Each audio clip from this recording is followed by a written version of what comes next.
Kampanye sudah dimulai termasuk di media sosial, maka ini menjadi ruang yang sangat luar biasa meriahnya nanti. Potensi pelanggaran tinggi nggak? Ya tentu saja tinggi.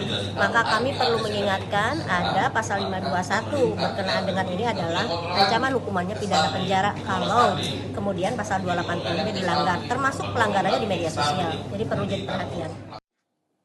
Sejak 17 Juli hingga 26 November 2023, Kementerian Kominfo sudah menemukan 96 isu hoax pemilu yang tersebar di 355 konten. Kami sudah berhasil melakukan takedown 290 konten, sedangkan 65 konten lainnya sedang diproses.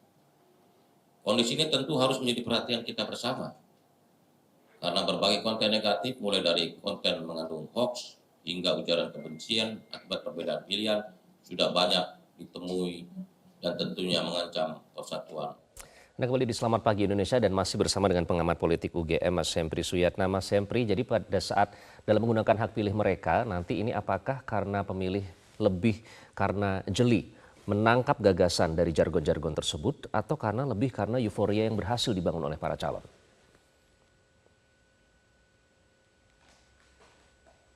Oke, Masih kita di mute harapkan audionya, bahwa Mas. ya oke, kita harapkan bahwa para pemilih akan memilih dengan dasar rasional ya.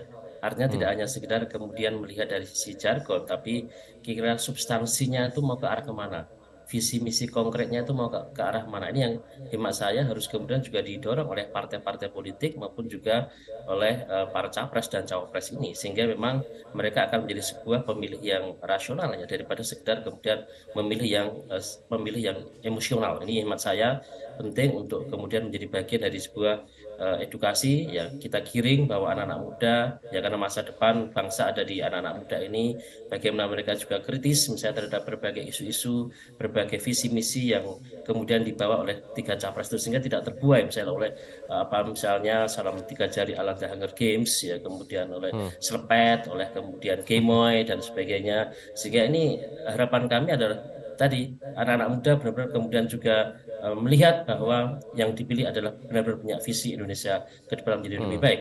Dan saya kira juga anak-anak muda itu bisa juga, atau masyarakat secara umum bisa melihat bagaimana kemudian masa lalu, tidak hanya segera juga bicara tentang kemudian masa depan. Nah, dua hal ini yang saya kira harus juga Oke. dididik, diedukasi oleh misalnya perguruan tinggi maupun juga oleh berbagai parpol dan juga peserta kampanye capres cawapres ini di dalam rangka untuk mendorong pemilu yang benar-benar kemudian Ya, jadi berkualitas. harus ada Harapannya tadi, pendidikan politik dalam kampanye ya Mas Hempri ya. Nah kalau kita melihat iya dinamika yang betul. terjadi, yang ditunjukkan oleh para calon selama ini, ada yang memang menggunakan ya sekali dua kali lah pakai gimmick atau ada beberapa gesture yang memang untuk menarik pemilih muda. Tapi ada juga ada yang di satu sisi gimmick tapi juga ada mengungkapkan gagasan. Tapi ada yang lebih kuat ke gimmicknya misalnya yang selalu dilakukan adalah melakukan gimmick atau melakukan gesture-gesture yang diharapkan dapat menarik pemilih begitu. Nah, memang apa bahayanya? Apa konsekuensinya kalau pemilih ini larut dalam euforia dan memilih calon yang lebih banyak menggunakan gimmick, Mas Hempri? Iya, masanya itu tadi akan melahirkan kemudian proses demokrasi yang sekedar prosedural.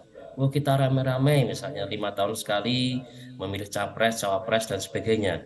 Tapi kemudian akhirnya kita lupa bahwa ya masa depan itu menjadi lebih penting. Sehingga kualitas demokrasi menurut hemat saya akan menjadi terabaikan ketika kemudian anak-anak muda ini hanya sekedar kemudian atau masyarakat umum itu hanya memilih mereka yang berbasis pada gimmick ya. Tapi ya ke depan kan harapan kita kan bahwa proses demokrasi atau politik itu kan arah pentingnya adalah politik untuk kesejahteraan. Yang ini sebenarnya selama ini masih terus kita perjuangkan. Nah, sehingga ketika kemudian mereka hanya sekedar ya terbuai dengan adu-adu gimmick, terbuai dengan adu-adu strategi jargon dan sebagainya. Saya khawatir misalnya ke depan bahwa ya cita-cita visi misi atau jawaban-jawaban konkret atas persoalan-persoalan permasalahan isu-isu yang dihadapi oleh Indonesia mungkin tidak akan terselesaikan selama 5 tahun atau mungkin 10 tahun ke depan. Oke, jualan itu nanti kita, laku atau tidak baru akan terbukti di bilik pemilihan suara, pemungutan suara ya. Nah, Mas Hempri, namun Ya. kemudian ini apakah ini artinya tidak relevan dengan harapan bahwa pemilu itu adalah pesta demokrasi yang riang gembira? Apakah ini artinya tidak relevan dengan itu? Ya, saya kira kan soal riang gembira tidak hanya sekedar dimaknai sebagai gimmick ya. Jadi saya sampaikan bahwa pemilu itu adalah tidak sekedar hanya sekedar adu kontestasi gimana caranya menang. Tapi bagaimana kemudian ya caranya menang itu juga harus dengan cara-cara yang fair, cara-cara yang kemudian jujur, cara-cara yang adil dan cara-cara yang kemudian bisa mencerdaskan pemilih. Nah, ini yang selama ini kan budaya demokrasi kita kan masih rendah ya. Ini kadang yang ini selalu apa ya, dari tahun ke tahun problem kita adalah di budaya politik ya, budaya politik. Kadang-kadang kita puas ketika seseorang itu jadi menjadi capres, cawapres ya, atau jadi kepala daerah dan sebagainya. Tapi setelah kemudian mereka jadi, kadang-kadang masa itu lupa untuk mengawal itu. Ini kan artinya bahwa Oke, budaya demokrasi atau budaya politik di kita itu sebenarnya masih rendah. Nah, jangan sampai budaya politik yang mungkin masih rendah ini kemudian ditambah-tambahi dengan misalnya ya tadi ajang kontestasi pilpres yang hanya sekedar adu gimmick, tapi kita harus berupaya bahwa capres cawapres ini juga harus punya tanggung jawab bahwa bagaimana mencerdaskan pemilih itu menjadi lebih penting juga selain kemudian baik. sekedar memenangkan suara memenangkan pemilihan umum ini. Mas Hempri, terima kasih sudah bergabung dengan Selamat Pagi Ya. Indonesia. Jelajahi cara baru mendapatkan informasi. Download Metro TV Extend sekarang.